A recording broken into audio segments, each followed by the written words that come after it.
আজকে আমরা অত্যন্ত বিক্ষুব্ধ হয়ে রাজপথে নেমে আসতে বাধ্য হয়েছি।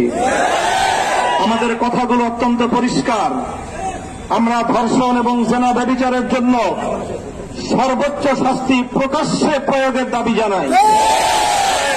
সরকার ইতিমধ্যে আংশিক দাবি পূরণের পরিবেশ নিশ্চিত করবার পদক্ষেপ নিয়েছেন। আমাদের দাবি পরিষ্কার, সেই শাস্তি জনসম্মুখে প্রকাশ্যে প্রয়োগের ব্যবস্থা করতে হবে। যেন একটা ধর্ষণের শাস্তি, একটা ব্যভিচারের শাস্তি দেখবার পর সমস্ত লম্পটদের বুকের মধ্যে ভয়ের কম্পন তৈরি হয়ে যায়। আমাদের স্পষ্ট আরেক দাবি হল, শুধুমাত্র ধর্ষণের কঠোর শাস্তির মাধ্যমে ধর্ষণ এবং ব্যভিচার বন্ধ করা যাবে না। এর যে উৎসমুখগুলো রয়েছে সেই উৎসমুখগুলো বন্ধ করতে হবে। নারীকে অশ্লীলভাবে উপস্থাপন করবার সমস্ত পদক্ষেপ বন্ধ করতে হবে। মাদকের অবাধ সরবরাহ এবং প্রাপ্তির ব্যবস্থা রুদ্ধ করতে হবে।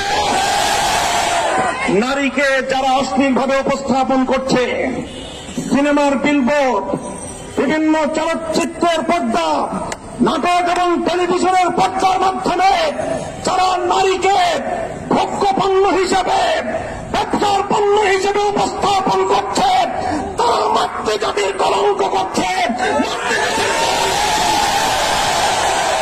আমরা একটা সময় পর্যন্ত দাবি জানাবো, সরকারকে বলবো, এই যে রাস্তাঘাটে বিভিন্ন বিলবোর্ড, বিভিন্ন ডিজিটাল অ্যাডভার্টাইজমেন্ট, বিভিন্ন সিনেমা হলগুলোতে, নাটকের নামে টেলিভিশনগুলোর পর্দায় নারীকে অশ্লীলভাবে উপস্থাপন করার এই প্রবণতা রোধ করুন, এই অপতৎপরতা বন্ধ করুন।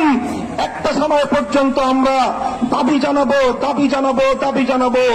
যদি আমাদের শান্ত আন্দোলনের ভাষা বুঝতে সরকার ব্যর্থ হয়, তাহলে তাওহীদি জনতা এই অশ্লীলতার আশ্রয়গুলোকে নিজেদের হাতে আমরা ভেঙে খান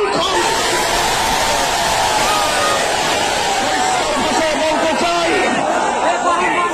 আজকে ইসলামপন্থী, ইসলাম বিরোধী নাস্তিক্যবাদের দোসরেরা তারা মামুর বাড়ির আবদার নিয়ে এসেছে।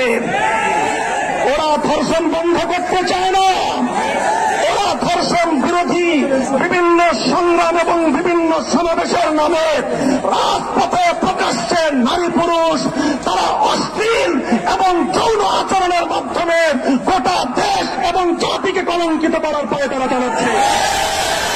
আরেকদিকে গোটা দেশে সিনেমা ব্যভিচার ধর্ষণের উস্কানি দেওয়ার জন্য অশ্লীলতার আখড়া সিনেমা হলগুলোকে উন্মুক্ত করে দেওয়া হচ্ছে।